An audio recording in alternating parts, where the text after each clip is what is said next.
A partnership chooses how its gains and losses are allocated to the individual partner's capital accounts. Generally, if an allocation incidentally helps a partner avoid taxes, the partner may take advantage of that tax benefit. But if an allocation's primary purpose is to help a partner avoid taxes, may the partner still take advantage of that benefit? The United States Tax Court answered this question in Orrisch versus Commissioner. Stanley and Gerta Orrisch entered into a partnership with Domonick and Elaine Crisafi to buy and operate 2 apartment buildings. The partners agreed to share gains and losses equally. For the first 3 years, the partnership took significant accelerated depreciation losses for the buildings. The couples split these losses, and each couple declared their half of the losses on their personal income tax returns. But only the Orrisches benefited from the depreciation losses because the Crisafis had other losses that had already offset all their income.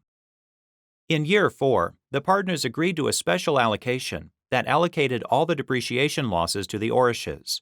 The partners also agreed that when the buildings were sold, any gain would be charged back, meaning allocated only to the Orrisches up to the amount of the special depreciation losses the Orrisches had received. Thus, although the allocation gave the Orrisches a large tax deduction up front, the Orrisches were also required to pay taxes on an equal amount of gain in the future. Everything else remained the same. Over the next 2 years, the partnership allocated a significant amount of depreciation losses to the Orrisches, who then claimed all the losses on their personal income taxes. The partners continued to share the building's operating gains and losses equally. The Commissioner of the Internal Revenue Service found that the partnership's special allocation had been made for the principal purpose of avoiding taxes and disregarded it. Without the special allocation, the Orrisches were allowed to deduct only half the partnership's depreciation losses for each of the 2 prior years, which meant they owed additional taxes.